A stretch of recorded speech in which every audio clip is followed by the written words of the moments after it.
I'd like to introduce Ceran Singh Sokhi.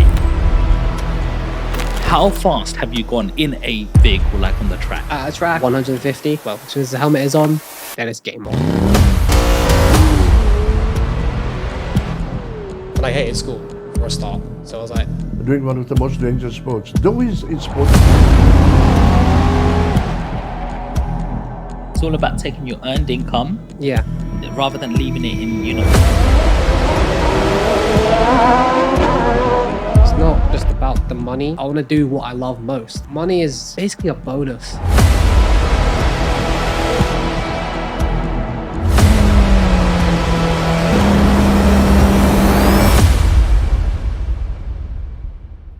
Welcome back to Take a Seat. Have I got a special episode for you guys today? Normally we have business people and entrepreneurs, but today we have an up-and-coming sports celebrity. He's doing so well in the racing motorsports cycle, and I'd like to introduce Ceran Singh Sokhi. Hi, Sean. Thank you for having me, and hello to Sean's audience. How you doing today? You all right? Yeah, not too bad. How are you? Yeah, I'm good. Did I pronounce your name correctly? Ceran Singh Sokhi, yeah. Sokhi. So, Okay. And you're from an Asian background? Yeah, so I was originally born in Bristol, but my dad's from Kenya originally, and mum's London. Okay. And your family before that, they came from? From what I know, they're all from Kenya. Okay. Yeah. And you're representing, is it the Sikh community? Yeah, so I'm representing the Sikh community itself, and as well as all like Punjabi people out there. So, Brilliant. So he's one of us. yeah, proud to represent. Amazing. So how did you get here today? So I got a train down from Alton-on-Thames. So went on the overground, then just went on the tubes and Okay. just walked here. So do you actually drive? Yeah, I drive. You have a driving license? Yep. I've had it since I was 18. Started off in a Vauxhall Corsa 1.2 diesel, and then worked hard and eventually got a Mark 7 Golf GTI. Nice. Good taste, bro. I just want to ask, how fast have you gone in a vehicle, like on the track? At a track, I've gone 150. Wow. And I'm taking corners from minimum 50 miles an hour to 90, 100.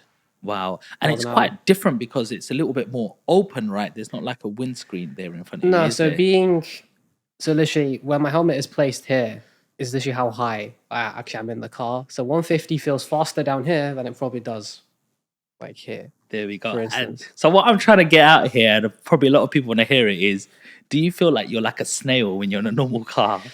I mean, compared to my first car, yes, it was a snail going from a 230 horsepower race car to then going to a 63 horsepower. But now my road car is now obviously mapped a little bit. So A little bit. yeah, a little bit. So it doesn't feel as much of a snail as it does compared to the last time. Yeah. It's just the pedals are a lot more different. So, for instance, the throttle's kind of the same. Imagine this is off the throttle, then full throttle is all the way down. But the brake pedal, especially in a road car, there's a lot more travel, so it goes well there in a road car. Okay, it's a bit like spongy. But in an F3 car, that's off brake, that's full brake. Oh, wow. So I have to use a lot of strength to stop the car. Wow. Yeah, so a lot of leg days. A lot of leg days. In the gym. So do you train quite often? I train six days a week. Brilliant. Sometimes I push for Fantastic. 7, but then I got to know when to listen to my body to say, right, chill. Is that more for your mind, mental, or is that more for your body It's- conditioning? It's a bit of both, where I have to try and be not too bulky or too skinny. I have to be lean, which is right in the middle of having as much stamina as I can for the endurance, because effectively racing is all about the endurance, as well as the strength training to maintain that strength for that maximum amount of time. Wow. So there's a lot of cardio involved. Then there's a lot of circuit training for the intervals. So 6 days a week, I'm in the gym. An hour is just doing straight cardio. Wow. And then the next hour is circuit training. So when I'm doing my lightweight, I'm always doing something else. Well, I'm supposed to be resting, and then I do a proper rest. So it's just that repeating scenario Wow. where I'm just always moving. It's like shocking your body every It single literally second, is. you know? And then doing cold baths after the gym. Really? You do Yeah, that? for the recovery. Yeah. Okay. I scream a lot because I'm very warm blooded. So as soon as I get in cold, just the body temperature goes from God knows how high to then like whatever, maybe 10, 15. I may be wrong, but just where I'm literally panting for breath as just that initial shock of like to the system. Is that simply for muscle recovery? Is Yeah. it for breath awareness to take yourself away from From everything? Or what I've realized about doing the cold baths in particular, it's literally everything: the muscle recovery, how I'm in control of when something drastically happens. How do I cope with it? Which is what I've realized. So that in the beginning is the fast like breaths, like doing that, and then eventually when I actually do when I do feel my own heartbeat slowing down, that's when I start to calm down.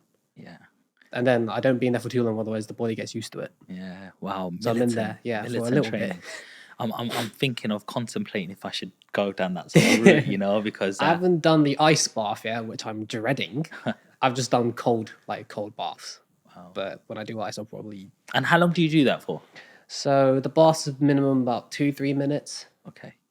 Because like I said, I don't want my body to get used to it. So every time I get into it, I'm like, right, it's actually not that bad. Yeah. So I'm in there until my body actually is cold. Yeah. Then it's just a nice warm shower to bring it back up to temperature again. Wow. Okay. Okay. Nice. Well, that's a good intro, mate. You're telling us about your ice baths. Yeah. Wicked. But today, I suppose on this channel, we conversate a lot about mindset. Mhm. And I believe, in my opinion, mindset is everything.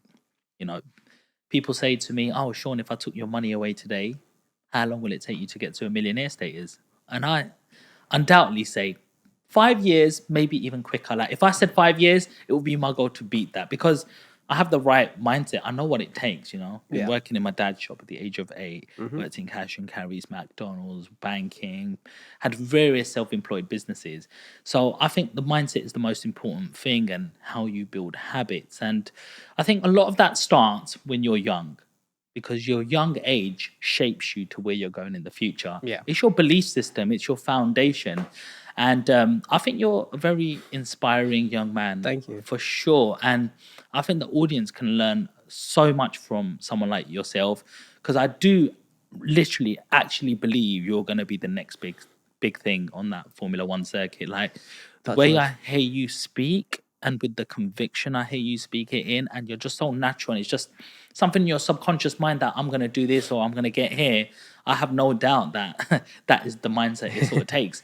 But what we want to know today is what made this young man. So, you know, we want to go back down memory lane and start back from literally childhood and Yeah. see your steps to, you know, today you're 22. Yeah, is that right? 22, yeah. So let's go back when you're 8 years old. 8 years What old. was your right. 8-year-old self doing? So 8-year-old self, well, probably nothing too productive, just trying to play outside with my friends at that time, playing with little toy cars is how it was started. My first actual initial point of liking racing was just when I was 7, where my dad was in the garage. That's his like man cave. Okay. So he had a little TV and he would always watch F1 in the garage. Okay. And I went into the garage on the last race because I heard like dad screaming as in a good way because like Ferrari, which is our team at home, he was screaming because Ferrari were winning at that time. So I came into the garage. Little 7-year-old me was like, right, why is my dad screaming? But I can hear from upstairs. I went in the garage and he goes, right, Ferrari have just won the world championship, and it was Kimi Raikkonen at that time. Mm-hmm. So when I saw how happy he was, and I was holding a red car, ironically, and I was like, okay, I like this red car. It won. He's happy.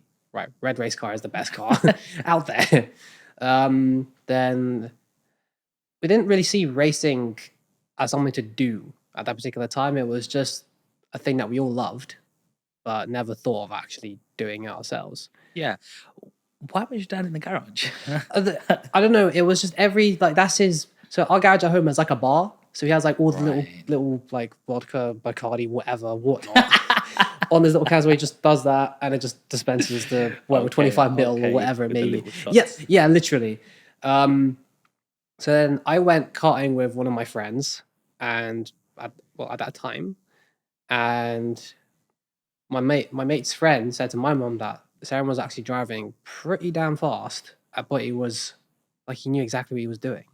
At that time, mum was like, "Oh yeah, probably just a one-off type thing."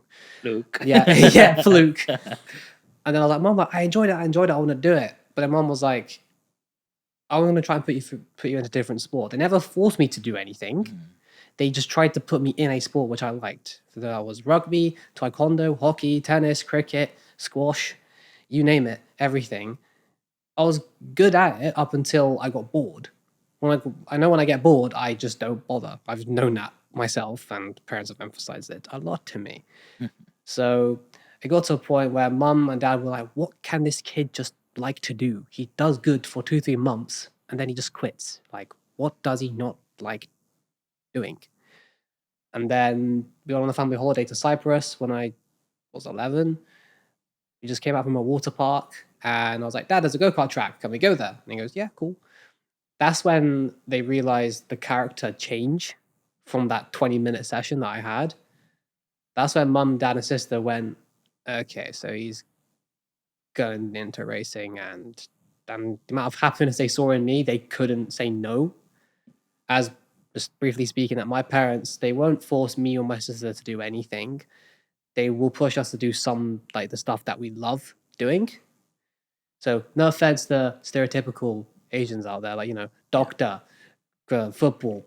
So I'm trying to break that type of Well, you're being a role stereotype. model right now. Yeah, I try. Well, like, I don't see myself as like a big shot. But when we talk later on, I'll say what my raw results were because I'm just being honest about it. But I don't kind of expect things to happen. I just try and work hard and just fingers crossed every day that something would just happen.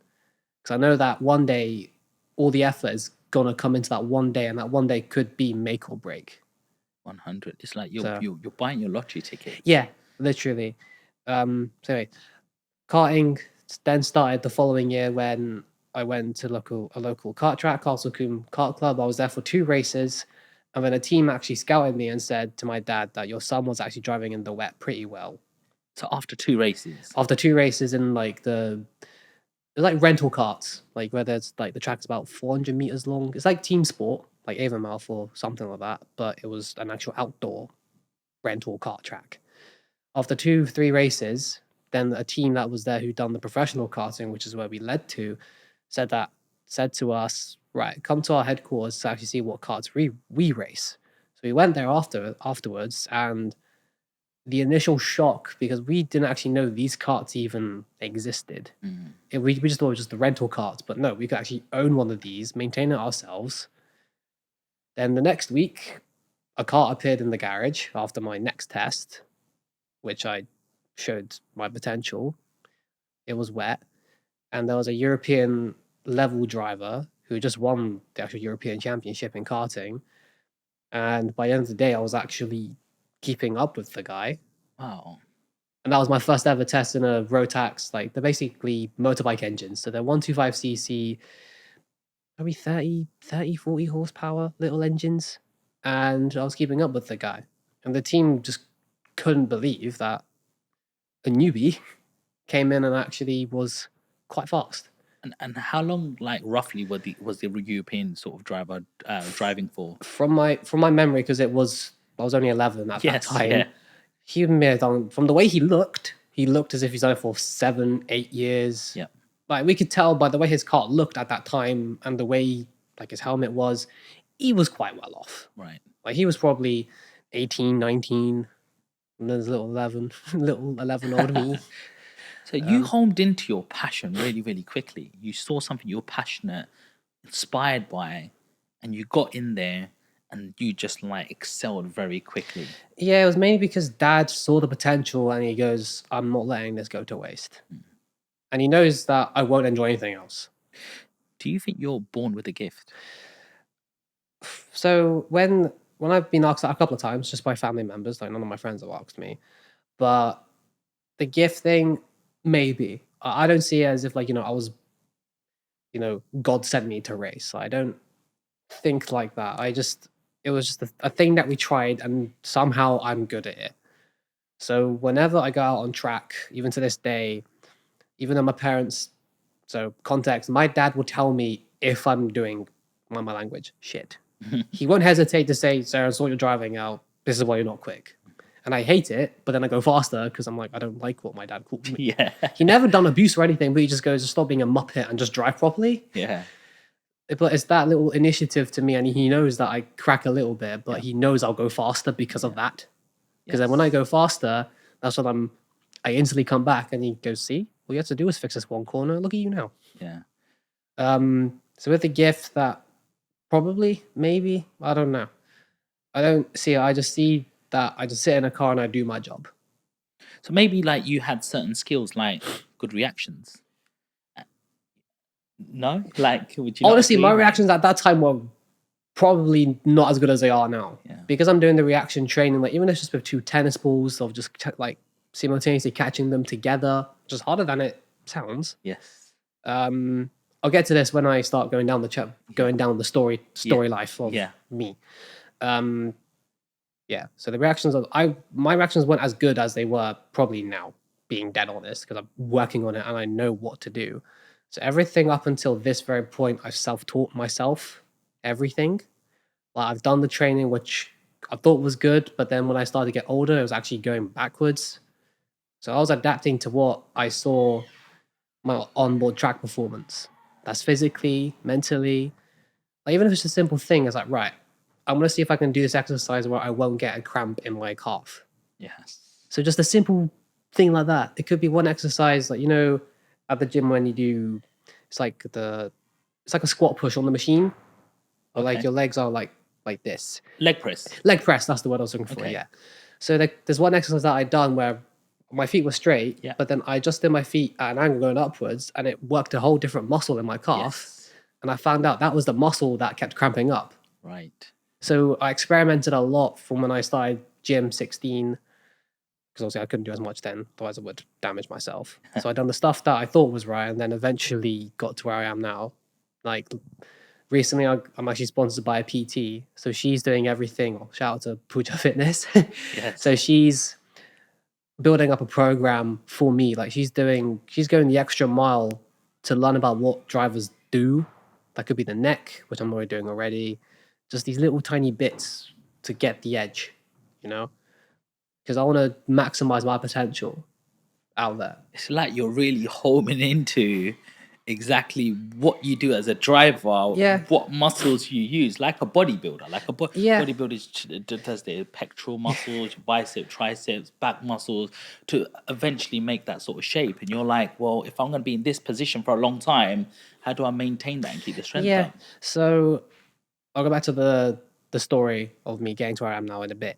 So with the training stuff, so if I'm like in this position, I'm like, right, what muscles are literally tensing? That's what I initially think. So it's all of this. So the forearms, biceps, shoulders, chest, well, upper, lower, bottom, upper, middle, lower chest, and surprisingly, legs as well, and also neck.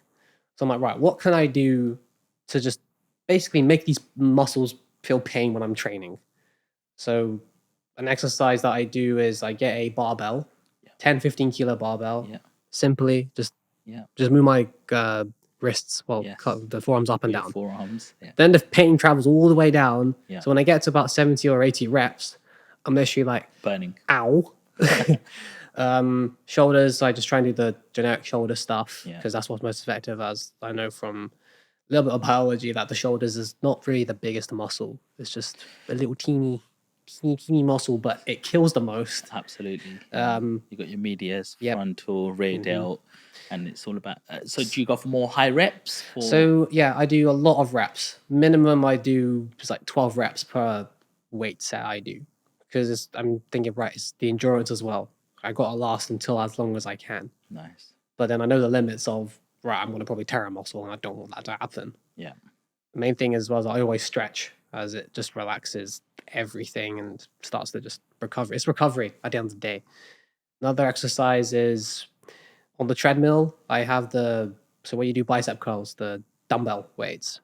I carry now it's about 4 or 5 kilos, and I run with them because if it's recreating the scenario of me holding the steering wheel, Yes. especially going down the straight and just holding that because Wow.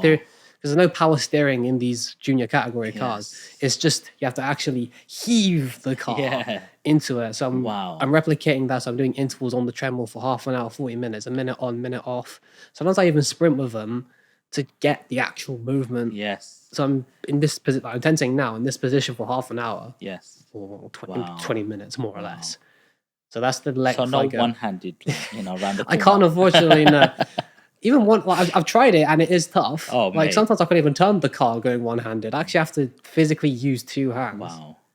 So it's And how much does that mentally also help you going through that pain barrier in the gym? mentally is pushing me to break the barriers that if I seem like right, I can't do it. I'm like, I can do it. I just, especially with my music helps a lot. So this is gonna probably have a laugh to everyone. I don't listen to like rock or anything like that. So I'm a Star Wars fan. Okay. So I actually listen to Star Wars music and some like just action music, and especially like motivational speeches, Okay. Yes. like Kobe Bryant, Denzel Washington, Arnold Schwarzenegger. Yes. I forgot the name. Michael Jordan. Like Yes, all Stallone. these legends that I somehow like. So I take quotes that hit me hard. Mhm. So with Kobe Bryant, I've said it in many podcasts I've done so far, is no matter what happens, the storm eventually ends, and when it Yes. ends, that you've got to be ready. Denzel Washington is saying that fall forward, so at least you know what you're going to hit in front rather than fall backwards. Arnold's one is there is no plan B, which I was like, right, that's what I'm going to relate to a lot, as I'm not relying on anything else for me to get where I want to go to. It's either racing or it's nothing else. I may be doing a degree, but I'm not relying on my degree to get to where I want. Because if I automatically start thinking of a plan B, I'm not going to put in the effort into plan A. Yes. I So understand. plan A is the plan and the only plan. The only plan. Racing or it's nothing. It's make or break. Yes. Yes. Another really good one is by Sylvester Stallone. Yeah. It's not about how hard you get hit. Yep. It's about how hard you hit and keep moving forward. Yeah. From Creed. I think it was it was from Creed. So that one is, and I've been hit quite a lot, like mentally as well. And it's about how you get back up as well. So if you stay down, then automatically it's a loss. But if you get back up, no matter how hard you get hit, just keep moving forward. Even if it's just one step, it could be one step, one huge step, compared to be 10, like 100 steps, which you could be going in the wrong direction. 100. I mean, if you stay down, then you pretty much know what's going to happen if you're going to Yeah. stay down. But if you get up, you don't know what you can achieve. It's the fact as well that my dad emphasized to me, especially on my first F3 test, which I'll get into after my karting career.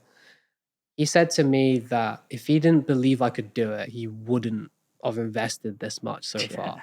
So summing it up, from karting to now, my dad, well, me later on when I actually started to earn a little bit of money through part-time jobs and etc. Dad spent thousands on me. Money that it got to a point where he was using money he didn't even have himself just so he could push me forward. It set the family back because I was in private school as well. But because he saw how much I loved it and how much he could see me actually being one of the top dogs in like racing, he went out of his way to make sure that I'm in a seat. Like even if it was just karting the seat that we had. But I'm like in his debt for life for that. Like I said to him personally, and I'm saying it now, that touch wood, I make my millions, I'm gonna get him his dream car. Yes. Which is either the Ferrari 430 Oh, lovely. or Ferrari 458 Italia. Is it going to be in red? Yes. All right. Nothing else. For us, mum, I would get her an Aston Martin because that's her dream car. My sister Aisha, she wants a Range Rover, but I'm persuading her to get like an Audi RS model because German cars are a little bit more reliable than British. No offense to us. Listen, I think, is this a good time to tell you I drive a Range Rover? SVR? No, it's not. It's actually a hybrid. It's probably more reliable anyways. It's actually never gone wrong in the last couple of years. It's actually beautiful. Black roof, it's got tinted windows, it's white, it's got the black alloys, and I Right. charge it every day, and £100 lasts me nearly 2 weeks. Like, it's got red leathers inside, TV screens at the back. Not that I use them, but yeah, I actually love that vehicle, bro. And I've actually brokered a really good deal. So if you're really clever and you can get something a couple of years old and get a good finance package on it, I pay £600 a month. Put a private number plate on that people don't know is 2 or 3 years old, and people are like, wow, you're driving the most latest. If I said it was an SVR, they wouldn't know the difference. Like, oh, that SVR is wicked. Like, it's like I allow myself to have nice things, but also keep myself in a way that I can maintain it. Because anyone can buy really nice things. Like, I could buy a Ferrari right now, or a Lamborghini is my dream car. But could I really afford that maintenance, like £6,000 on a clutch, and the insurance and the amount of petrol? Like, it'll probably be about £100 every couple of days. I'll be filling up. My second home would be the petrol station, bro. So I'm like, nah, I've got to be a bit sensible until I get the real money. Then it'll be like, oh, Yeah, that's of just course. change, Of course. That's the dream. That's the dream. Yeah, so referring back to what you originally asked for from where I started off from. So when we first got a go-kart, my first season in racing, I came second in the championship. Brilliant. The following year, I won the championship. So you're 12. Oh yeah, I was 12 turning 13 Okay. when I won my first title. Okay. And because of that, I actually got scouted by McLaren. Oh, wow. Lovely. Yeah. So in 2014, when I moved up to the junior category of the karting, so it was mini max, junior max, and seniors, which I come to later on. Before we move on from this, what was it like being scouted by McLaren? I couldn't believe it. Obviously, like being 12 and screaming for about 2 days, saying, I'm with McLaren. I'm with McLaren. My mum was like, can you just shut up? Like, we know it, but like, Mom, it's McLaren. I was like, I literally was, at that time, was following Lewis Hamilton's steps because he got scouted by McLaren when he was in karting. So actually going to the McLaren Technology Center for the first time, because at that time I was looking up to Senna. So I actually saw Senna's car. Wow. And I was like, okay, this is not a replica. It's actually the one I'm standing right next to. It's number 12. It's got his name on it and Prost's name on it too. Wow. So for those who don't know Senna, tell us a little bit about who Senna is, because in my opinion, he was like the greatest racing car driver. Ayrton Senna was at his time was a driver who had, well, he didn't give two shits about what's happened. He knew what he was after. His wet driving was unbelievable, especially in Monaco in one of the years, I think like 1992 or something, when he was in McLaren, I think. Correct me if I'm wrong. But he was in Monaco and going around the corner and shifting, because all the cars were manual back then, I think. And going into a corner, he would be shifting down into the right gear using the opposite hand. There was one particular clip where he was turning and you could just see his hand literally just shifting down while turning. Wow. So I thought, how is this man doing it? So he's a legend in itself, and God rest his soul about it. But for me, for a driver that I look up to, is Michael Schumacher, when he was a Ferrari.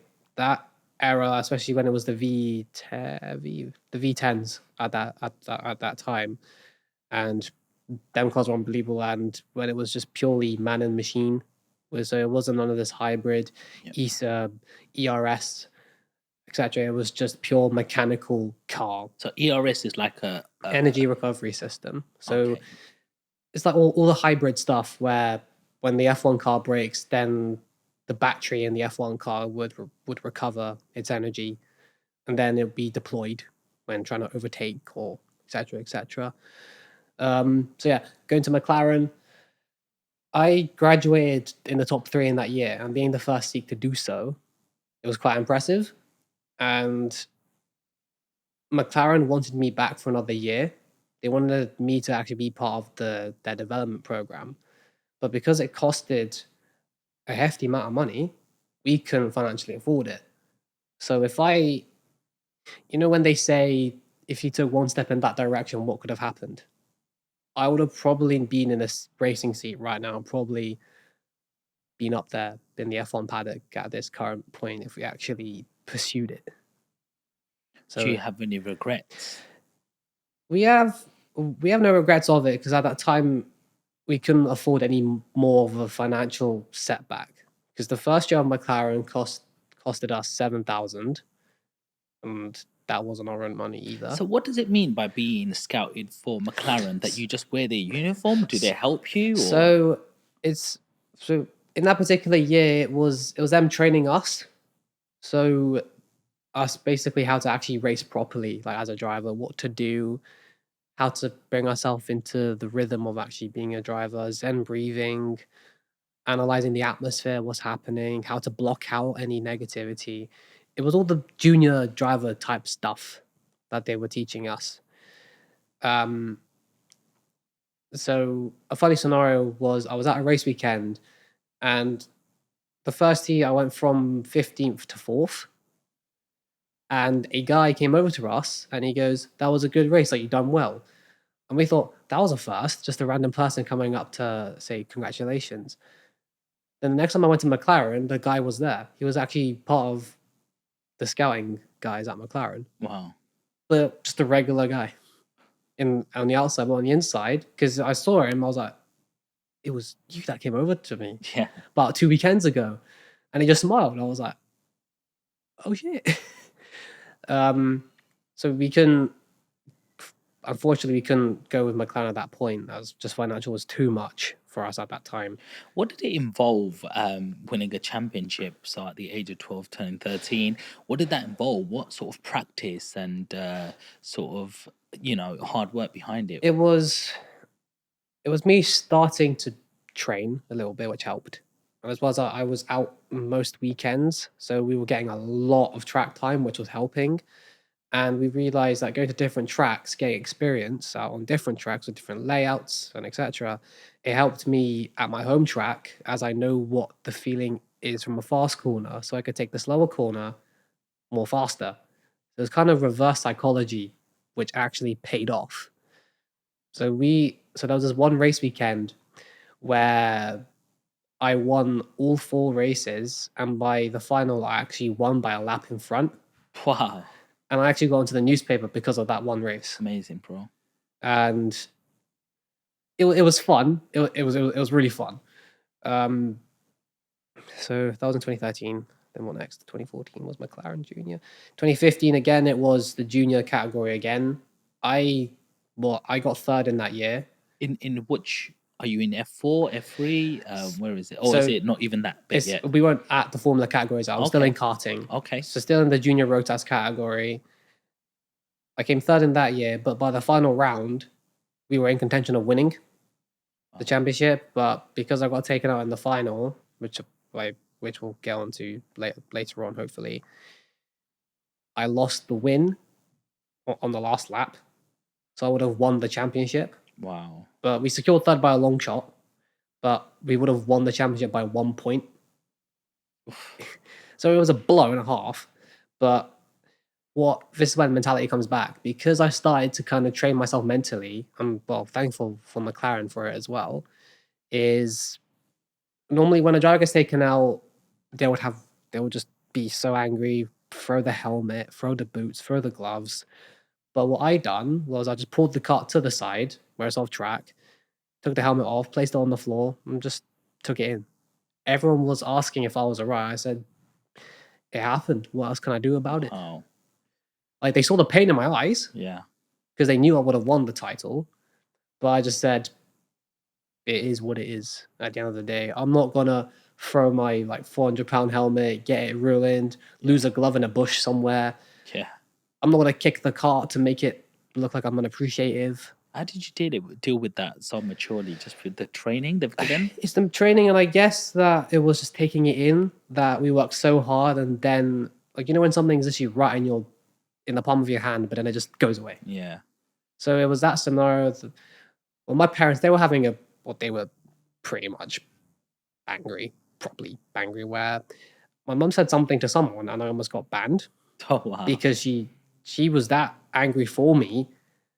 And Dad was like, right, just calm down. You almost got our kid banned from racing, so just step it back. Yeah. But I didn't know all this. So when I came back, everyone was looking at me because they saw the pain. The driver was ashamed because everyone knew what he'd done. Wow. So And isn't there no regulation to say that he did that on? So this is where I'm not gonna go into it in depth, but it's where racially things went south badly, where nothing was said, but you knew it was there. You could feel it. Yeah, and it came in different ways. And we realized that because me and my dad were the only Asians racing in that particular time, which we were quite shocked about, it came in different forms. Drivers were taking me out. When I wasn't quick, they didn't bother me. But when I became quick, that's when the atmosphere changed. So that's what I'm going to say for now, as don't want to go too in depth on it. But I lost the championship because of it. And the racing atmosphere changed ever since, especially in the senior category. That was probably more brutal than the juniors, as there were guys who were 23, 24, and they couldn't take a 16-year-old, sorry, going into it and actually somewhat being fast from day one. Do we have a lot of Asian supporters? I believe so, but at the moment it's because I'm getting my name out there, going through I was on the Carl channel, which was viewed by 2 million people. Wow. So I'm being on DJ Sims's podcast with DJ Limelight. Yes, I see that. That was a fun one. It's starting to show, but at the same time, I'm surprised that it's actually not as present. Unfortunately, it's all there for cricket, football, everything, which is wicked to see. But to actually see it in motorsport, it's not. From what I've seen personally, it's not that well known. Well, I'll be honest with you. I'm not a massive Formula One driver. Sort of, a fan, shall I say? I've watched it a few times, and it hasn't looked that interesting from my point of view. However, since seeing you, I've actually been watching it. I swear to God, I've been watching it, and then I see when they pull into the pits, and then how they're talking to each other. And one guy's from the back rear wheel, there was a spark coming out, and then it had to be pulled back in, and they were like, "What's going on?" And they go, "We need to fix this right now." It was like a challenge, and you actually got me more into it. Like watching your stuff, I'm like, this is actually fun. Like, wow, like. It's not just people running around a racetrack. It's going, how are they taking that corner and the gear shift change? And it's like an art. And you've actually got me more into it. So I want to say thank you for that. You're welcome. And I think, it's really refreshing seeing someone like yourself. And maybe you can be that thing called change. You change. I deep down believe it. I'm not just saying it for the sake of it. Is from my raw results that I've done from the testing that we could afford ourselves. I've shown what I can do on the track. So an example is when we actually started in the F3 chapter, which was in 2019 after 2 years of no racing, which actually deteriorated my mental health a little bit. My mentality dipped drastically as I thought I wasn't going to race again. But I fought through it. And when my dad came to me, and he goes, right, we're going to see an F3 team. I read it as put yourself together, and I did. Within the next day, I was in the gym. I lost all the weight I put on. I looked pretty much as if I was a driver again. Wow. So I was like, right, it may be meeting an F3 team, but I know when it comes to first impressions, as I think is underrated these days, personally, first impressions matter a lot. Yes. It could be first impressions is indirectly marketing yourself. Like, how do you look? How do you present yourself? It's a sale or no sale game. It's like a mini game, which is what I've noticed. Absolutely. I mean, I'm reading a book called Hustle Harder by 50 Cent. And I've read like Think and Grow Rich and Rich Dad, Poor Dad, all the intellectual and habits books. But I thought, let me read this rapper's sort of book, because he's more than just a rapper. He's a producer. He's made a Netflix series. He gets other artists singing. And when you sort of listen to 50 Cent, he's more like, when you're in a room, who do you want to know in that room? You want to look at the guy who's looking good, because that's the first impression. Is Yeah. people are really shallow, so you want to be attracted. And if you're just really casual and you're not really paying attention to that person, you know. Yeah. Now I agree. Like I also say, material items are not everything, but you don't have to wear a big name. You've just got to be dressed well and have some style, and look, just look really smart, and that you've just sort of made an effort. You know what I mean? Yeah. So it reinforces what you're telling me here. Yeah. So with my F3 test, like just saying it out loud, it was in the worst conditions, and whenever me and my dad done something new in racing, it always rained. That's always been a trend, and we don't know why it happened. It just happened. So first F3 test, it was in Pembrey in Wales, and I've never driven the car. I've just done simulator sessions just to prepare me for the particular day. The team saw the potential on the sim itself. Then they said, okay, how about your son goes into an F3 car and see what he can do? I was like, okay, I'm not going to say no to that. I was jumping up and down. I was 19 at the time, Yeah. and I felt like I was 7 again. So what is the difference of jumping into F3? Like, there's got to be a power difference, right? Power difference drastically. There's a whole, like I said, no power steering. The car is heavy. The engine's, so in a go-kart, the engine's obviously by your side. But no, there's a 230 horsepower engine just behind my head. The airbox is just above my head, so I can hear everything. I can feel the vibrations on my back. Wow. I'm just like, yeah, okay, cool. So a championship winning driver was there, and halfway through the day, the driver left. He got told by the team that, right, this new kid's actually matching your times. Just push a bit more and see what happens. The driver couldn't take it, and he left halfway through the day. Didn't say bye to the team, neither to us, and he was a nice guy, but he just disappeared out of thin air. And that's when my dad, he always believed I was good, but seeing that happen was reassurance of himself. And for me, I was thinking, what happened? He was here, now he's gone. What happened? Yeah. Then Dad was like, right, I'll tell you after test. Yes. Like after the test. Can you just keep doing your job and you'll be fine. I was like, okay. So I did. When he told me, that's when I realized that, okay. So I always believed I could do it, but having Dad told me what the scenario was, it gave me more self-belief that I can actually do it. Yeah. Because I don't see what the spectators see, and that's mom, dad, sister. So in every test that I've done that we could afford, I've always shown the potential. And this is when money has a massive play in the motorsport world. This is when actually money gets technical. So when these teams have drivers, they're paying, the minimum 350,000, 400,000, 375,000, whatever. Then there's me who's coming in with 5,000 for a test. They're obviously going to prioritize the guys who are paying more. So we realized that these teams, they don't give the focus to someone who's not paying the full amount. So when the setup is not right, then I have the confidence, but I know the car just isn't set up right. And I tell Dad this, and I told the team, like these teams, but because we're not paying, they're just going to push me to the side. So they're going to prioritize a driver who's paying 400,000 over someone who's paying 375. Maybe 25 grand difference, but a team would choose the 25 grand more. And would any of these organizations look at you and say, he's got real potential and we'll make a lot of money off him, like driving one of our vehicles? See, that's from my first test, that's what the team actually thought in the first place that we were with. But because they saw the potential, but because they already got paying full paid drivers, they were actually afraid that a rookie who's paying 5 grand could actually be quicker than their actual paid drivers. Wow. So there's a lot of hidden meanings in between these lines. So that's why I want to emphasize on it as well, that I'm trying to seek multiple investors, sponsors to join me on the career to be in Formula One, to make history being the first Sikh Formula One driver.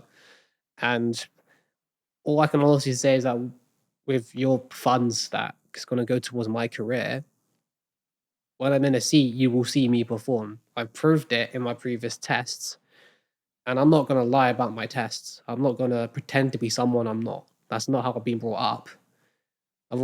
My parents have always told me, just state the facts, but say it in a humble way. Don't overstep the margin, as when it comes to stating facts, there's a fine margin that can be. And how in the much lines. effort are you putting into this career? Like, in terms of, we know physically you're going to the gym and Yeah. you're training yourself for this, but how often are you going in simulators and on racetracks to practice on your timings and homing into all your skills to be the best you can be? What is that taking? So at the moment, it's costing a test about £5,000-6,000, and my last test was in July last year. And a test is a race. So a test is it's like a track day. It's like where you can I can take my road car and just have a day out on the track, obviously Okay. with time sessions. But because it costs so much money, that sometimes we can't go for it just because of how much it generally costs. Even if that's why I'm emphasizing that we're trying to get multiple investors and sponsors to just get me in a car that can show my worth. As I believe, and my family believes, that I can, even said yourself, Sean, that I can do it. Yes. I want to do it. Like some days, my family and even me, we don't sleep because we want it that badly. Yes. My dad's dream, well, all my family's dream is for me to race, to be on the top step of the podium, be in the Red Bull colors, Ferrari colors, to be at the top step, be the first Sikh Formula One driver, and let alone the world champion. There's, as I'm talking to businesses through the camera, there's so many benefits to come from this. The monetary value won't come yet, as I don't have a salary to have it. So at the moment, all I can offer is just brand awareness. It could be on my merchandise, the car, the suit, the helmet upon discussion. So helmets here. So the more you guys invest, the more you can get out of it. So let's say if a sponsor wants to put in 100 grand, that could be a title sponsor. Their logo would be on the side pod of the car, which is the biggest amount of exposure you can get on the car. If someone wants to put 50 grand and wants a sticker, it could be on the rear wing, could be on the neck brace. But then if someone wants to put in the whole amount, which is like 400,000, then the whole car will be in their livery. And how many people are watching? What's the audience? What's the exposure? What are they getting back for that investment? So it's the brand exposure, which is what they're going to get back for now. So then the audience from the UK F3 is within the 10,000, 20,000 people. But when it gets to FIA F3, which is where it's broadcasted on Sky Sports all the time, million plus people, plus the track attendance, 40, 50,000. Wow. Who knows who's in the paddock as well? Yes. So, but in the F1 paddock, especially when you're amongst all the F1 teams that are all going to be watching and could be scouted again as well.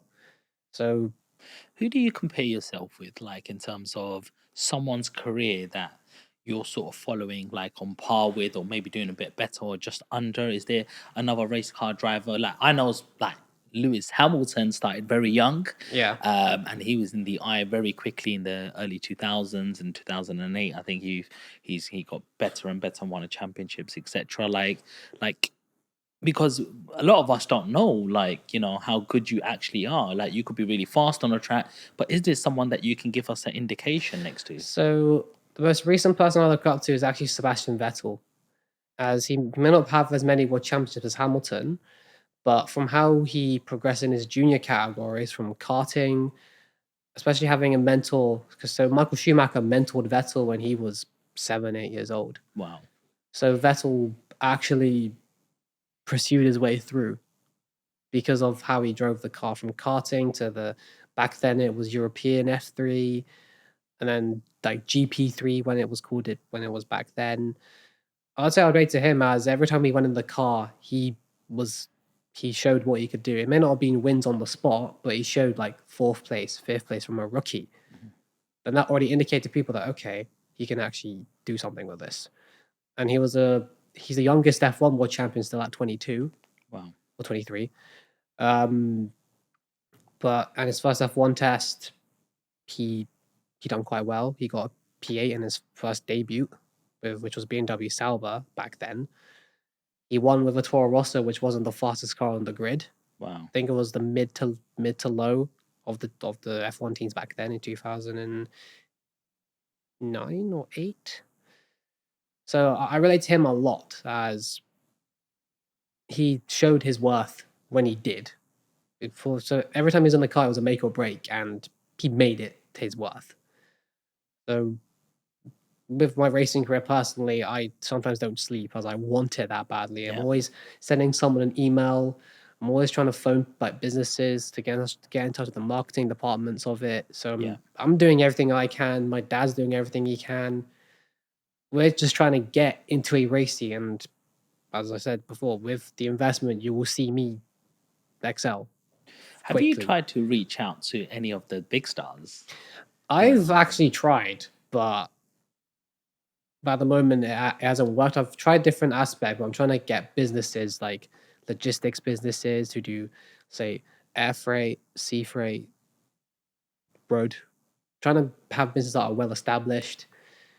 So I'm trying to get in touch with Bali Singh, who's does marketing and events. So he actually done with Max Verstappen's event when he won the title in 2021. Wow. So I'm trying to get in touch with, especially it's like Sikh businesses as well. Yes. But I don't know. It's just hard to just crack it. Yeah. But I have to basically keep on. Just keep on going, Yeah, man. just keep on going. Keep hitting that wall until it breaks. Keep singing it. Keep singing it. Like, Keep telling it. It's having its way slowly, but obviously being Sikh as well, like doing my prayers at night as well, just Babaji up there, Please, Babaji, I'll be good. Literally, like I beg, please. Like, like doing my like morning prayers in the morning, listening to, I'm probably gonna say it wrong as I always do in these podcasts. It's Sas Simran. Like it's like prayers in the morning that I listen Yes. to, which help me keep calm in the day. It actually does have good tolls because it's just positive stuff. Yes. It may be calming, Yes. but it helps me keep the negativity out. So that's what I do, like religiously as well. So I try to do everything I can for what I want, and I'm not gonna rest. Earlier on, you spoke a little bit about mental health and Mhm. how before you got that opportunity for that race in F3, Mhm. you was getting a little bit overweight and you were hitting a down point. Mhm. Anyone who's going into like mental health right now, what advice do you give them people? So I say this lightly, that I was fortunate not to fall into like depression or anything, as I know that's a dark place to be in. But it's just knowing, and like it's hard to keep motivated when something you love most isn't really present. So I just tried to keep my head clear. Like, yeah, it had its negative effects on it, but it was a fact that my dad just kept saying that something's gonna happen, something will happen.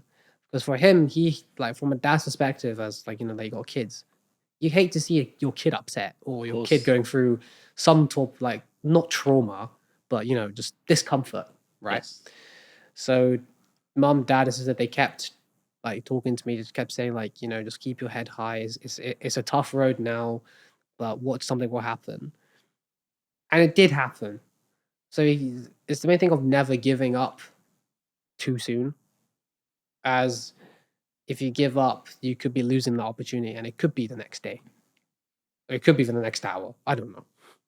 It's So- just on the other side. We just don't know when it is. Yeah, so it's just keep moving forward as That- Celeste Stallone.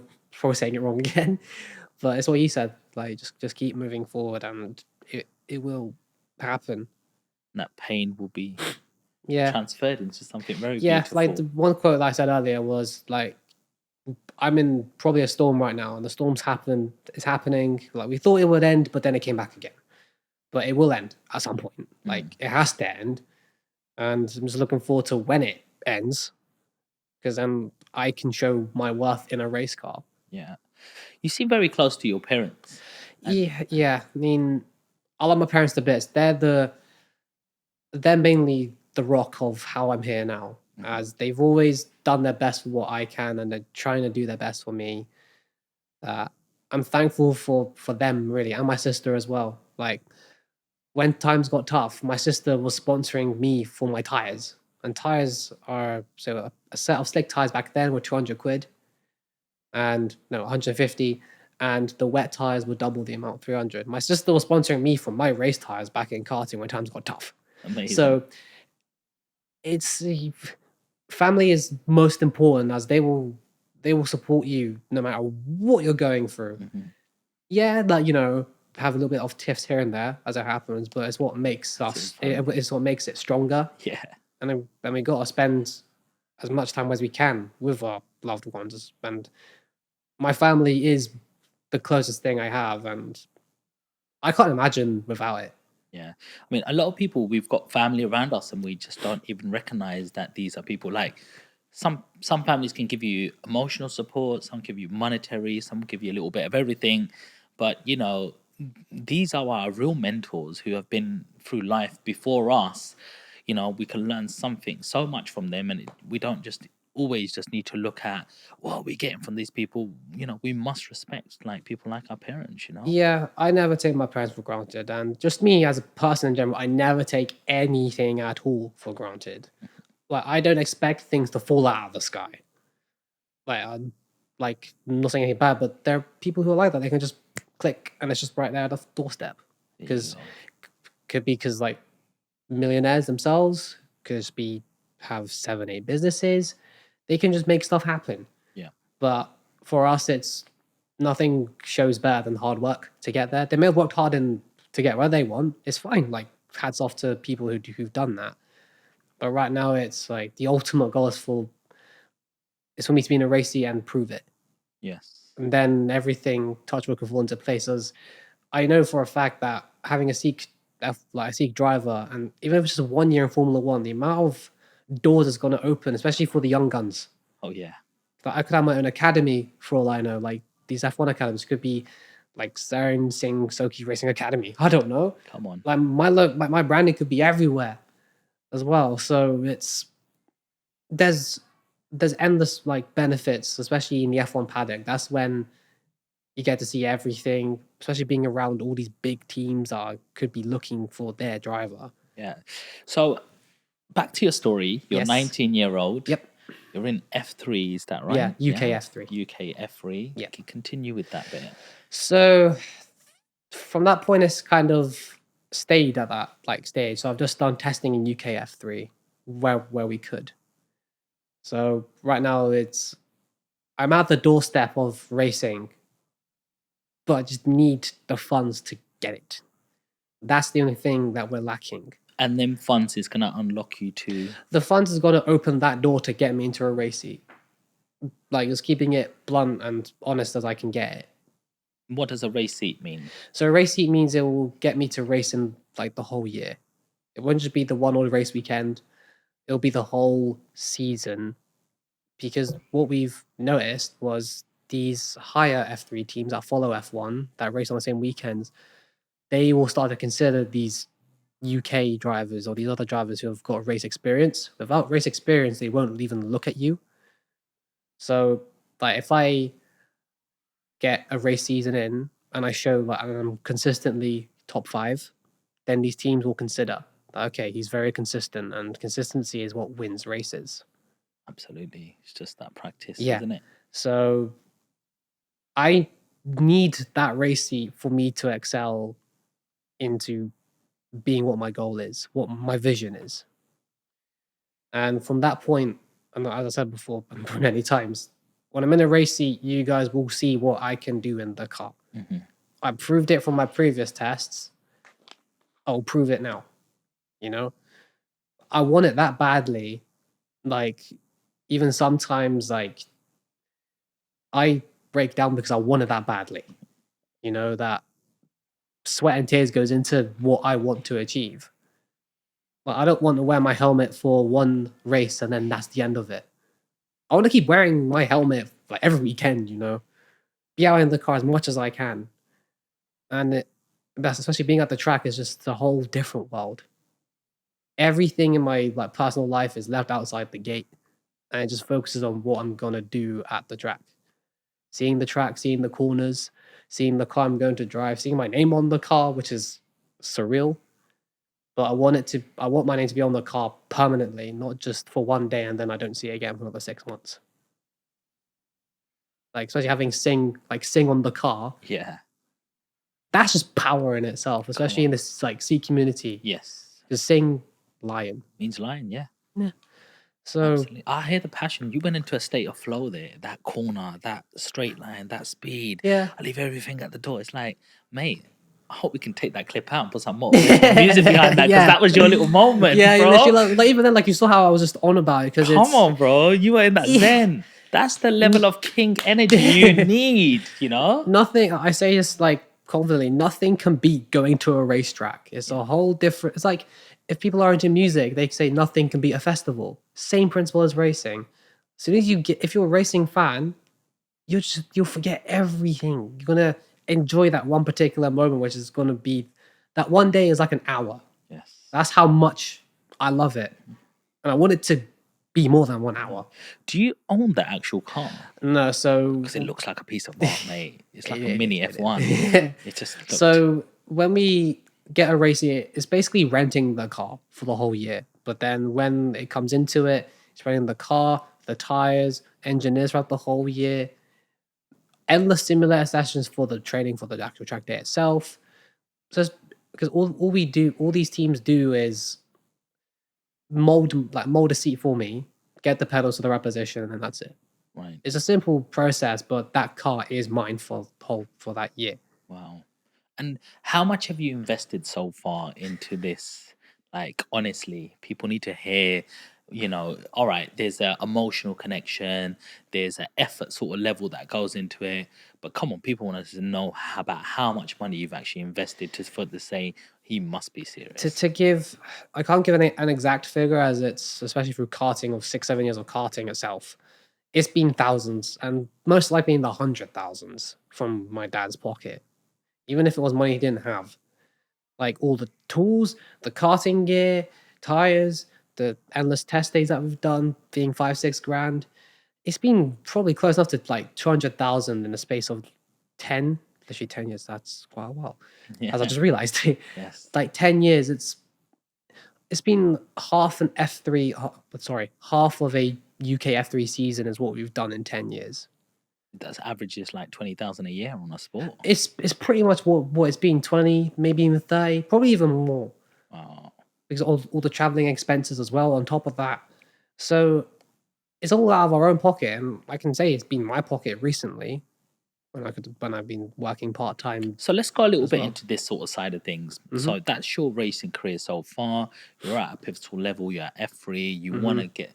We need to get a sponsor guy for this. For Yes, for this gentleman. and I just want to, before we carry on that, I'm trying to get multiple sponsors on this. I'm not relying on one individual person for this, unless someone can afford 400,000 just like spare Yes. cash hidden under the floorboards or something. I don't know, Yes. right? So I'm looking for multiple investors for this. It could be 10 sponsors, 20 sponsors, just something to get me there. And I do have sponsorship packages available as well, which I can provide. Just putting it briefly, the more you invest, the more you get. Like I said, if someone wants to put in 300,000, they get the whole car. If someone wants to put maybe 10,000 in, then unfortunately it'll be just a little sticker.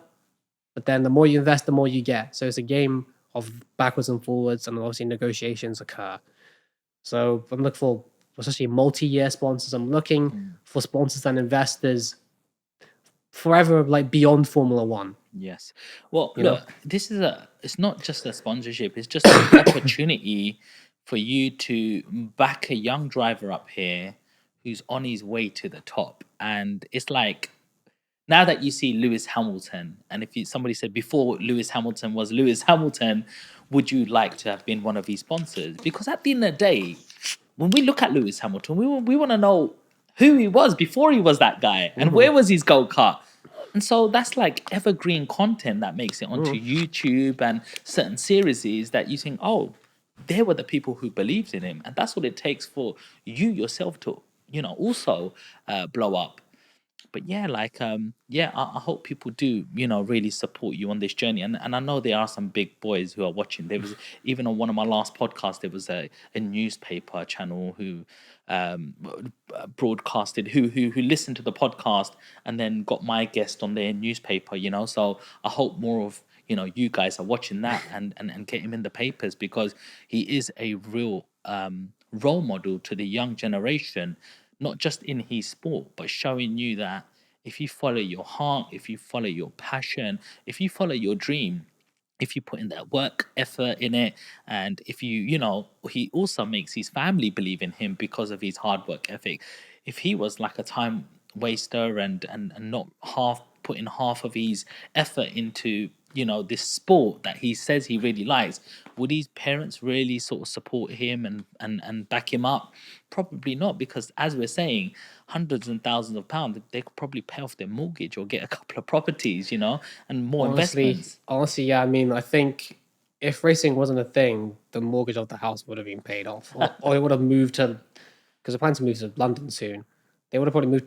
We probably would have been in London by now, if basically family didn't invest in racing. That's a whole different perspective. But they put me and my racing career first, as they want me to get there.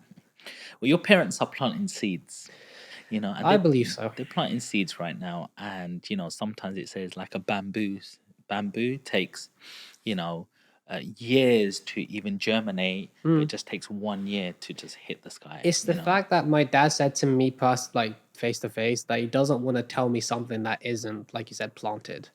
He's not the type of guy to give me high hopes, as we've had that feeling before, which I'll actually say now. So we had a sponsor for my first F3 test actually appear, and they were actually going to sponsor me for the whole season, just the one person, or whoever connections he may have, obviously on top. But when we actually got to the papers, the sponsor just disappeared. Wow. No phone call, no nothing. Just went quiet, just disappeared. Oh. So going back to the thing of having something right in your hand and then it just gets taken away. That's a race season taken away from all of us. But because I got used to that feeling of not kind of being in a race seat, I didn't let it affect me. I just said, right, let's just keep going. I'm not going to go down the path where I was 2 years ago. Not again. So we just kept on going, and only, especially this year, and well, since last year, December, things have started to appear. But like I said, I'm enjoying doing all these podcasts, going on TV, as it's getting not just you exposure of being associated with me, but also getting my name out there personally. But you just need those like monetary investments to get me racing. Yes. That's what I'm chasing for, and is what we've been chasing for the past, since 2019, which is what we've been doing. And I'm not going to stop. Like, we've gone this far, we're not going to quit now. There we go.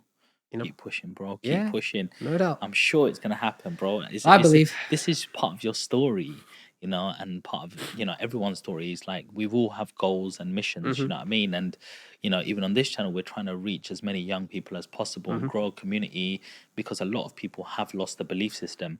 And it's a pleasure having someone like yourself on, because you're showing us what the mindset it takes. You've hit failure after failure after failure. Sponsorship's been taken out of your hand, and championship races you've been taken out of, but you just keep showing up. You just keep getting up, and you're like, hey, I'm actually comfortable in pain because I've been here before. So let's keep giving me pain, because eventually it's gonna, you're an example of that. The pain will, from what I've noticed, the pain will make you stronger.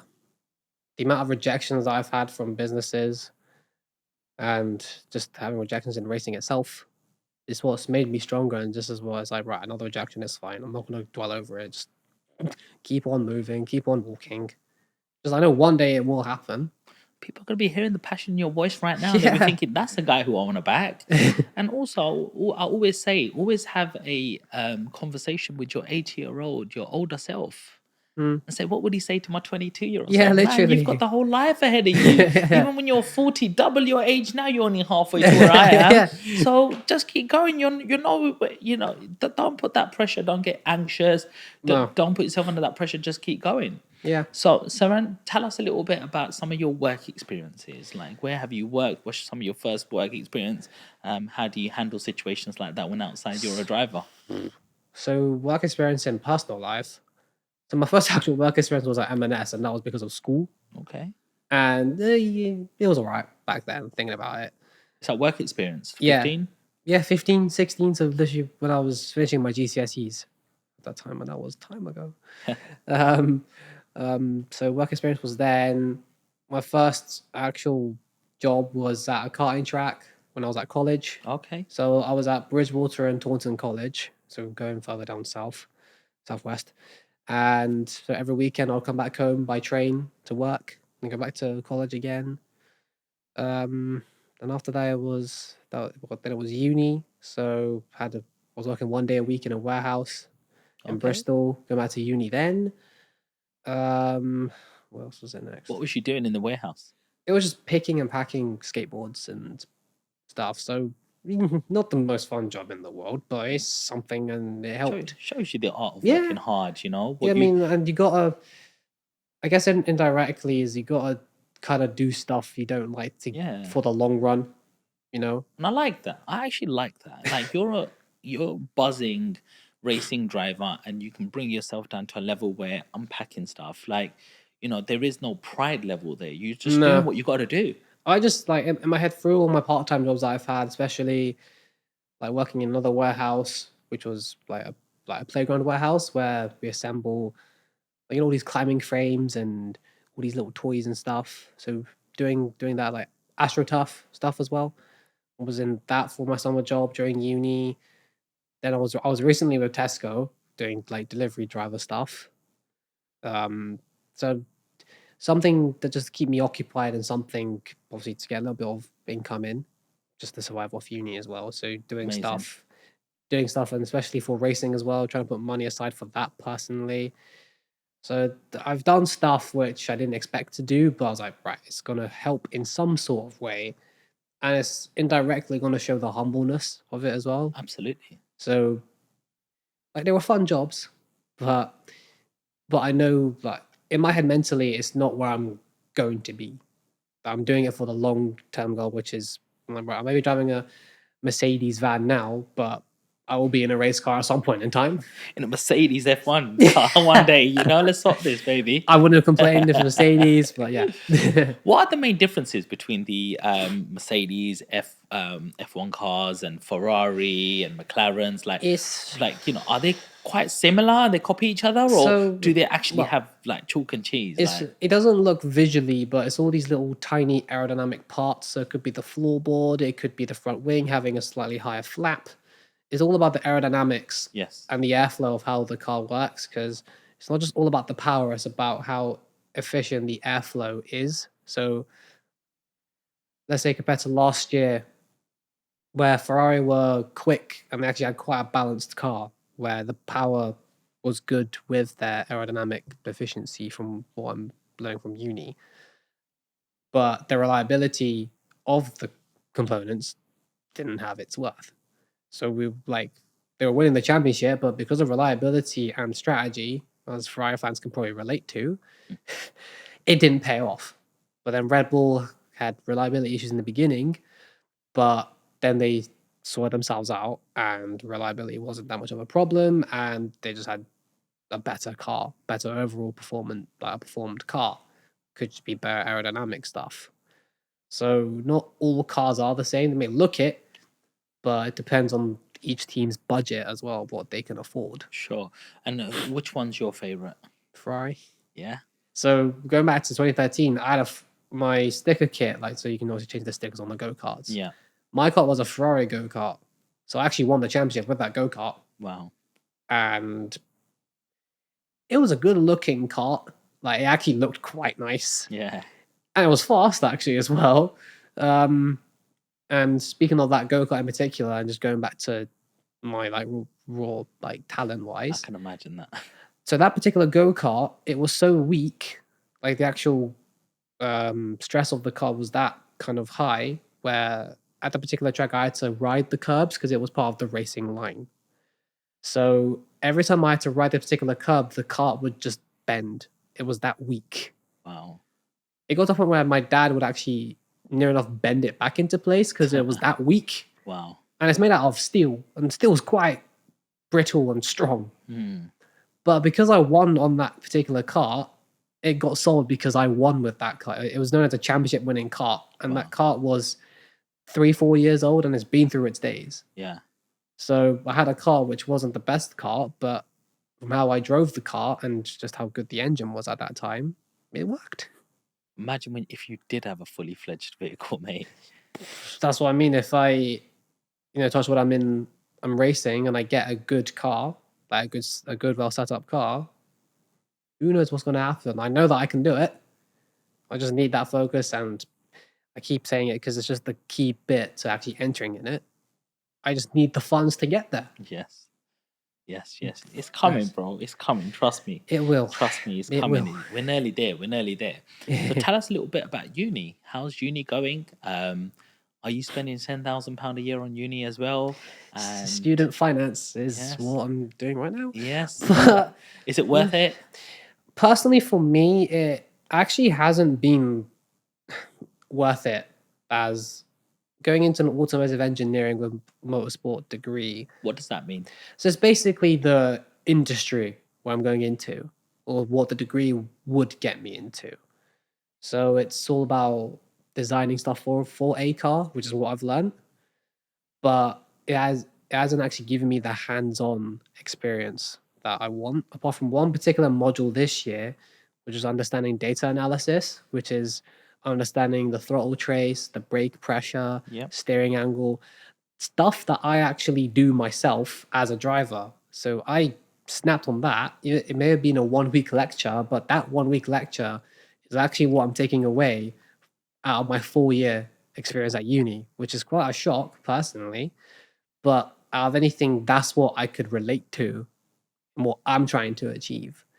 So it hasn't, obviously because of COVID as well, hasn't been the best experience as I thought it would. Yeah. But I'm kind of glad it's over, as I know for at least job-wise, while I'm trying to still get my racing career on the go, is to be a performance engineer where I'm actually working with the driver, giving him the data, telling him how to improve the brake pressure, when to apply the throttle, because I know what it's like on the other side. So it's a win-win situation for a job, if that makes sense. 100, yeah. It's like you're mastering your craft. Like you're being the driver. You know what goes on outside. Yeah. If you're feeling something as a driver, you can give some real good feedback Yeah. as well.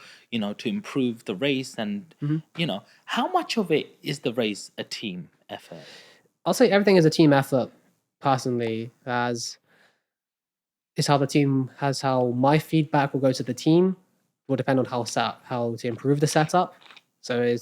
So I'm leaving with my degree, and from just my own knowledge is I know how to set up a car, or at least I hope to know how to set up a car, like what position the wing should be in, how to increase downforce, how to reduce the drag of it. So I'm leaving here with that knowledge, which is Wow. going to help me. So it's my feedback would depend on how well the car is going to be. So if I say, oh yeah, it's just this, the team's going to go, what do we do with this information? But if I give them an in-depth thing of through turn 1 is understeering, which means the car is just going in a straight line and not doing what I want it to do. It's oversteering in turn 3, which means the rear end of the car is going effectively drifting around the corner, which is not what I want. So if I give them that, then the team's going to know, right, we can do this here. We can do wheel alignment to make it improved. We can do this in this corner. Then the driver coach will say, right, to make this work, maybe go slightly wider into this corner and see what it does. So it's all a team effort, but heavily it's the driver which will make the team work. Push it forward, yeah. Yeah. You're like the main business owner Yeah. right there, and you got your employees So- around you to so tweak it. So like what I wanted to touch on as well is maybe 22, but I've actually got my own limited company Okay. already. So Congratulations. thank you. And what does it do? So at the moment, it's how we've established it is whatever investment we get, the investors will know where the money's going. So it's not going into our current day-to-day accounts. So that business account is for racing only. So it's for them to know how serious we are about it for a start. And the funds that will go into that racing account will be used for racing. Could be the gear, could be actually for the race season itself. So that account won't be touched. That's just racing related business only. So just saying that out there. So I'm Yes. effectively my own CEO, which is a cool Yes. thing. and which is what I wanted to do. Getting the structure right. Yeah, so it's setting a foundation where it's giving the investors and sponsors the confidence that, right, this kid actually knows what he's doing. He's got this account set up. He knows what he's talking about. So yeah, that's what I wanted to just touch on a bit as well, just to give whichever investors, sponsors want to jump on, you know where your money's going. There we go, guys. And I think we can hear it in Ceran's voice. Like, it's the only thing the guy wants to do. And, you know, the outcome of that's what you want to hear in somebody who you want to sponsor. You want to put belief into, you know, you're like, this guy is going to make something happen. And if he wins, we win. Yeah, literally, it's a win-win for everyone. Yes. I've got a few questions for you. And yeah, let's just fire some questions and see how we go with this. Yeah. So, who's been the biggest influencer in your racing career so far? Influencer is, well, myself, personally, as I always try to talk to myself and say, right, Ceran, you can do it, because that's the biggest motivation you can get. As big as family is, it's always down to you. Like, family can do so much, but then when you look yourself in the mirror, it's only you. Because you can list, so people can obviously say things, but then it depends how yourself actually takes that advice. Do you listen to it, or do you just brush it over your head? Makes sense, man. It's like the only person you got when you enter this world is you. Yeah. And the last person is yourself. And you're the one who's going on this journey, and you meet people, you're with people along this journey, and you know, the only one you can control is myself. Yeah. So like going into this podcast, I said that I was here to my family, and they said, good luck, just be yourself. You go. That's all they said. They said, just like, you know, smash it, everything. So it's always down to you on how you give yourself to people. It's basically selling yourself. Your family can only do so much, but when you're there personally, it's like the family can't really do much. It's you. How do you speak? Lovely, man. What do you give? There we go. Like, everyone else is taken, so be you. Yeah, literally. Don't die a copy, yo. What was your first ever race like? First ever race. Well, it actually didn't go how I expected it to. So my first race, I was a novice. So a novice means rookie. And in karting, a novice always starts at the back. So a particular class would have specific colored numbers. So mini max was black and yellow, junior max was red and white, seniors was blue and white. But novice stands the same in every class. It's always black and white. So I was a novice, and I was quite quick as a novice. But I got taken out in the first race, and I got unconscious for about a minute and a half because of how big the impact was. Wow. So the cart was in shambles. 3-4 people were fixing my cart, but what I said to my mum and dad was, will I be racing again? And I was only 11 at that time. Wow. So in that first race, I came second from, at that time, I think it was a 11, 12 kart grid. So I went from last to second in that final. So that was how my first race went. So yeah, that's the answer to your question. What are the risks involved in what you do? It's even if it's in junior categories, the life's on the line. No matter how safe these cars are, even if you're in a crash, something could happen. So it's motorsport is where I'm putting it simple, is life's on the line. Going that high, going obviously this low, high speed, and if something, obviously a crash happens, God forbid nothing happens to anyone, you never know what could happen. Wow. What's your greatest achievement in your racing career so far? It was... There's quite a few, but narrowing it down, it'll probably be my first F3 test. And up there is, probably McLaren as well. McLaren is probably the greatest achievement that I've had so far, as well as my championship that I won, the wins I've had. But just being part of McLaren for like 1 year and graduating into F3 by ourselves, being my family, is probably the biggest achievement. Nice to know. Who do you consider your biggest rival on the track? I personally cannot say that because I just haven't had the experience to do so. Sure. How do you approach a race weekend? You know, physically and mentally. Race weekend or test day is The main thing I say to myself and what my dad always said to me when I was 13 was be calm, cool, and collective. Those three words what sets me off. So venturing into a racetrack, I either have my music in, just keep me in the zone, just analyzing everything what's going on, what the other drivers may be doing, what the car is, what the engineers are doing to my car.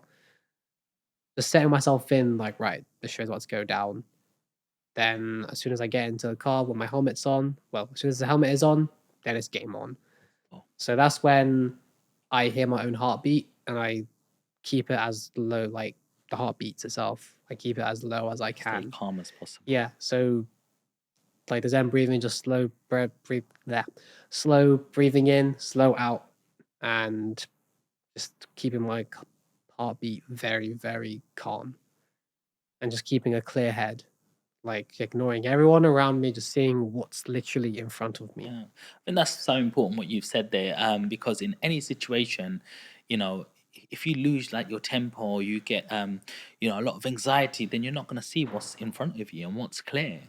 And when you're really nice and calm, at least you can approach a situation and say, "How will I tackle this?" You're going Yeah. to have a clear thought of mind for sure. Yeah, there's always the clear mind is the best mind to have. What do you think are the most important qualities for an F1 driver? A successful F1 driver, shall I The say? biggest thing is, I'll probably say consistency is the biggest thing. Being a team player is good. Showing your worth is good. But consistency is probably the biggest quality of a driver. Personalities can also be different. There's not really a set personality as a driver, as everyone is different. Mhm. But I would say consistency and just being calm. Those are the two main qualities I would say as a driver. Makes sense. What motivates you, when you have difficult situations in front of you It's the and things are not going your way as well? drive of essentially just racing. Racing is what keeps me motivated on a day-to-day basis. Because to me, racing is what I love most out of anything. So racing keeps me in my motivated mood as that is my happy place. Mhm. And I want that happy place. But I don't wanna be stuck in the position I am and not do anything about it. I'm always just doing something to do with racing just to keep me motivated. But I will get there. Yeah. Well, I know we spoke on a lot of things, but Mhm. if there's one thing that you could say, what makes you different? That's a difficult question, actually.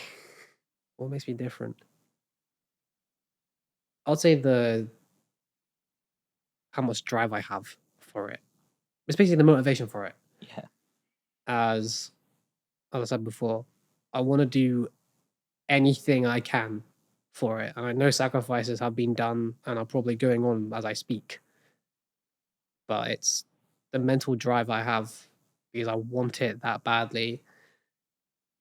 So yeah, that's what I would say really. Yes, we can feel that. We can feel that. What advice would you give to somebody else who's trying to get into Formula One driving also? The most simplest thing I could probably say is just don't give up. Easier said than done. But just keep on going, even if it's not going your way, as I'm currently going through it myself. Just don't give up hope on it. Just keep on going and just trust the process. I've trusted it, even though I've been on edge about it, but it will somehow work in your way. Maybe it could be next day, could be next month, could be 2 years from now, 10 years from now.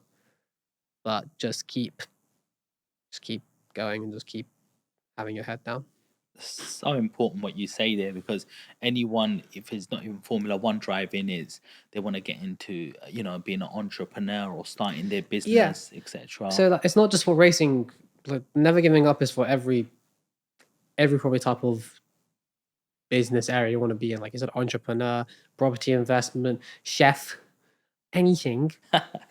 Just even in the kitchen. Yeah. Just keep on going, man. Keep cooking. Keep doing what you want. Just never look back. and just try and not let the negativity get to you. As I know negativity is a massive effect, and I've dealt with it in my own ways. So anything that people say to me that's negative, I was like, okay, cool. What else? Another thing people say, what somebody else has come on my podcast, and what they said is work backwards. And so they were like, if you want to do something, you got to know what the end goal is and how much you're going to be earning. And if that makes sense, then you work back and say, yeah, okay, where am I now and how do I work from it? Have you looked at what the earning potential is? Because you must know, like being in this industry for such a long time. So the earning potential, calling it Max Verstappen's salary is 40 million a year. Being a two-time world champion and knowing Michael Schumacher's salary when he was back in F1 was 50 million a year.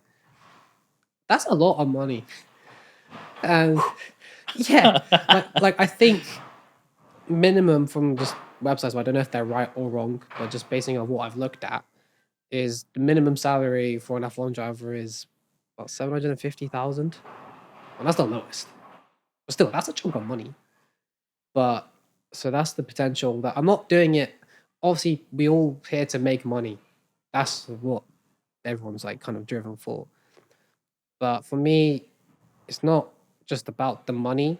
It's what I want to do what I love most. To me, money is basically a bonus. If that makes sense. It's just a cherry on top. Yeah, like if someone tells me tomorrow I'm going to be earning 10 million a year, I'll be like, all right. Would I know what to do with it? Probably not, because it's not everyone can just say 10 million just like that. That's just me if I was there in person and someone said it to me within minutes. But racing is what I love doing, and it's what I want to keep doing for as long as I can. So my salary then complements everything that you're doing. Yeah. Yes. So yeah, like I want to make the millions, like everyone here does, but just racing for me is what I want to achieve the most. 30, 40, 50 million. Sorry, I just got a beat back. I found myself a new career. But that's the most I've heard in any sort of career, though. Then obviously it depends on obviously what the sponsors are asking for in return. Could be 10%, 20% of that. So give or take, I just know it's in the high end of the million. Sure, of course. What is actually your favorite car on the road? There's too many to count. There's one car keys I'd give you right now. One key. Yeah, and it could be any car in the world. That's on the road, not on a track. Like what probably Lamborghini Huracan Performante. Just something about that car is what made me give you a high five, bro. Come on, it's all about the Lambos. That's what we like. As much as I love Ferraris and everything, but the Ferraris that I like, they're good, but no, just something about the Performante is what's keeping me like, I want to have that car one day. One day. Do you think Ferrari has much competition with Lamborghini? Because people say Ferrari or Lambo, and I've always loved the style of a Lambo. Lamborghini for me, style is just aggressive, especially with the headlights. I can't say anything bad about like a shark. Yeah, it's a shark. But with Ferrari, it's, I don't know, it's just the name Ferrari, and especially when you look at the prancing horse, Ferrari is like legacy, you know, but Lamborghini is just that. I don't know. Lamborghini is more of that villain type S, especially when you see ones that are black. I'm just like, yes, come on, stealth mode. I do like the Ferrari. Is it F40, the one with the big wing? Yeah, that one looks like the V12 F40. Yeah, that one looks a bit, But the best Ferraris I've actually seen is track-focused cars where they're not road legal whatsoever, but seeing them in the flesh and hearing a 6.3 liter V12 F1 tech-looking Ferrari going down the straight, owned by some millionaire, that's something that I can't really explain. You gotta hear it you gotta hear it to be real, and then don't get me started on the old F1 cars. Seeing the one that I saw on TV in the flesh, going around the track just by some guy who owns it, nothing can beat that. Yes, nice. I think we touched on it slightly before, financial literacy. All right. Do you think school teaches us enough about money? No. From my experience, and I hated school, no. And so, It's all, from my personal experience at school, it's just, maths, English, science. algebra, simultaneous equations. I didn't mind maths. Maths was actually my favorite, and it's what actually kept me in school, to be honest. Yes. And my GCSEs, the ones that I chose to do. Yes. But personally, I don't think they do enough.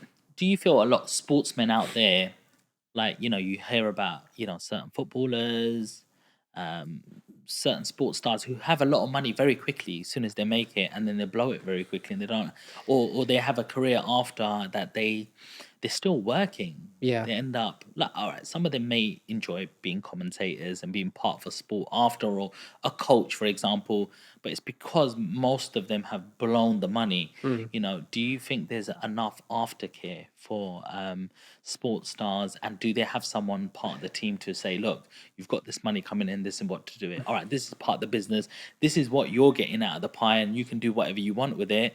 Are there too many crowd pleasers and go, yeah, buy that car, do have a good night out? Or Well, within like these celebrities' close circles, we don't really know what's going on. Like, people will know enough, but like the inner circle, which like happens inside their own property, for instance, we don't know what's going on behind that. People can assume what they want, but who knows? Like, there could be someone in there who's helping, like financial advisor or Yeah. something. They could be doing that, but I don't have enough knowledge and to actually say what's personally going on, because that's, when it comes to money, that's probably too personal to let loose. Obviously, they show it off, fine. Then right, he's probably got 100 million just sitting there. I don't know, right? so let me position it like this, Ceran. You've just got a new contract with a Formula One team. Right. Yep. Yeah. And they got, here's your first paycheck, it's £5 million. What are you doing?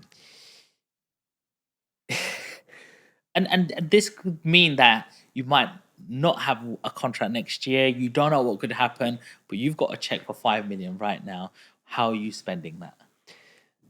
So knowing me is, I would probably buy my dream car first, as that's the first thing I would do. But then I would not touch that money afterwards.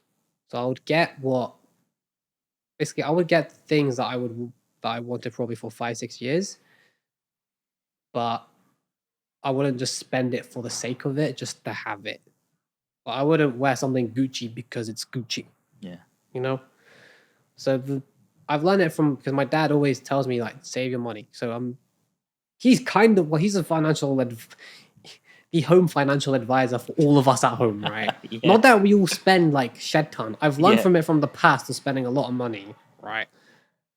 But that back then was done like 200 quid, and I would just do it. But then it's a learning curve for me, right? And I learned that when I was 17, 18. So I have learned to save as much as I can, because money will look after you in the long run. So I'm not blind to just throwing it away. Do you know how to invest your money? At the moment, no. But I think when I'm making the money in my career, then it's something that I'll look into, because I know. So one of my brother-in-law's brother-in-law, he knows a guy who bought properties in the past, and he's making his millions now. And that was 10, 15, maybe 20 years ago. Yes. So I've learned about it, and when I do make my millions, I don't want to just shred it off and then be left with 100 grand or something left. I want to try and save my money, invest into it. So You want to store the value of your yeah, money. so if I'm out of F1 within the 2 years, I know there's money actually kind of waiting, indirectly speaking. Exactly. It's all about taking your earned income, Yeah. rather than leaving it in, a liquid bank account where it's eroding with inflation. Yeah. Because the value of your money is becoming less because the cost of goods are going up. It's all about taking that money and putting it into an asset, Yeah. commodity, Yep. like gold and silver, or something like a property, like I've done over the last 15, 20 years. And, as things reset, when more money is printed, it gets diluted. The price of assets like houses end up going up in value. Skyrocket, yeah. Exactly. And at the same time, while you're storing that money, it's giving you some sort of recurring income, Yeah. so it can support your sort of lifestyle. Like, yeah, like we want to have fun with it, Yes. but I would say have fun to an extent. Well, buy the asset, get some money out of it, and then spend that money. At least you got the asset. The main money's there, right? Yeah, yeah. Like, I don't want to be a driver who has nothing, like, money-wise. Yes. Because I want to have my dream house and everything. Of course. Yeah, like we all you do. want to enjoy your life, yes. Yeah, At the like same time. enjoy it, but as Enjoy well it. as I think literally learning from my dad is be careful with it. Exactly. But you're 'Cause- working so hard for your future as well. Yeah, that you can work so hard for it, but then blow it within like a week or so. There you go. I'm not saying anyone out there, but it's a possibility. Obviously, when you see 6-7 figures, most likely, like playing video games, I know what it's like to make 8 figures just by doing something in a video game. It's this little satisfying thing of like we have like $100 and then next day in a video game 2 million just appears. And it's like nice, I can Wow. get everything I want with this money. Yes. But yeah, I would save and invest in the right places. I wouldn't just invest into anything and then it turns out to be a loss. I've got another question before we move on. And that's, what does a fully fledged week look like for you? So when you're back at uni, you're back doing some racing and practicing, like what does the week look like? So from when I did do my simulator training and preparing for a test, so an ideal week would be I do my uni work throughout the day, and in the evening I would be on my PS5 playing F1, but that would be like a mini sim preparing me for the actual simulator that I go to the team where it's a full-fledged cockpit, 3 screens or 1 massive projector to actually put a headset on, talk to the team while I'm doing the training. So that would be every day up until my simulator itself. Then we'd go back, still practice on my PS5, and then it'll be every day will be an early night, 9-10 o'clock. I'll be in bed, just trying to detox, trying to relax, have a clear mindset, do stretching for half an hour or so before bed, which I started doing recently because it helps with my sleep potentially. Eating light throughout the week as well. My training wise, it's not as intense. I don't want to have that tiredness effect on the day, so it'll just be me doing light cardio for an hour and a half or so. Light weights just to keep the body moving. There'll be a lot of stretching and everything. And then for the day itself, go to bed for about 9 o'clock. Wake up on the test day itself, 4 or 5 in the morning. Have like a cool shower in the morning. Set myself for the day itself. That's what a week would be, and well, it has been.